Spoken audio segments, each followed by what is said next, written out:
बिस्मिल्लाहिर्रहमानिर्रहीम अस्सलाम वालेकुम वेलकम छु तुहुंद बे एक फिर सान यूट्यूब चैनल पे जन नाव छु कुक विद अमरीन आज कर बह तह शेयर अल यखनी हज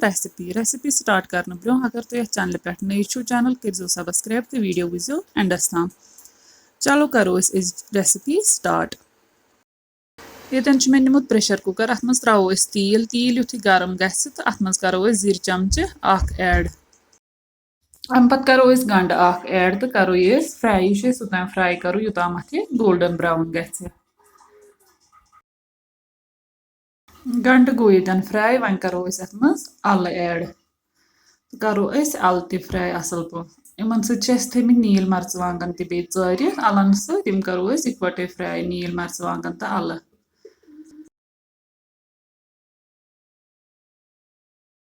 ये त्रो गार्लिक पेस्ट चमचे तो यह वन असल पे फ्राई कर अलग गई ये फ्राई ये करो वो आब कप ओड अत ऐड बे करो कह मसाल ये कोर अत मज बदियान चमचे ऐड बे करो जीर चमचे जीर पाउडर चमचे तो ब्लैक पेपर पाउडर चमचे तो करो ये मसाल असल पे फ्राई वन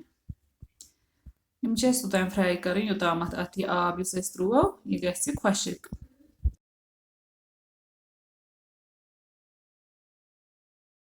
वन करो ये आब कप अत ऐड तो बे करो नुन चमचे ऐड तो थो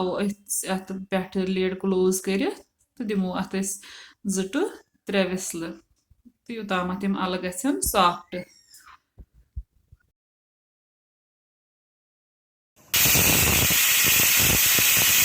यीतिस कालस अल सेनन तीतिस कालस निमो यपर जामुत दोद ये जामुत दोद डब अत मज करो ठूल ऐड बे करो नुन चमचे ऐड तो करो ये बॉयल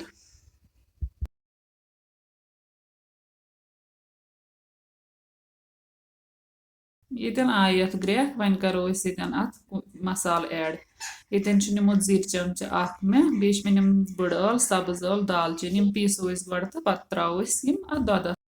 त्रो वन अल तथ मज गम सॉफ्ट तो वन थो पे ढक्कन तोताम योताम ग्रेक यी ग्रेक यी तुलो अत पे ढक्कन थोद तो थो इथे पे वन त्रो मज गरम मसाल पाउडर चमचे बे त्रो होख पुदन पाउडर चमचे अत मज तो थो इथे पे लगभग 5 मिनटन तम यीतिस कालस अत ग्रेवी यह थिक गि लगभग 10-15 मिनट पत कोर चेक सान रेसिपी तैयार गम तह अगर सोन वीडियो पसंद आमुत वीडियो करो लाइक तो शेयर पे दीजो पन फीडबैक कमेंट सेक्शनस मज अल्लाह हाफिज।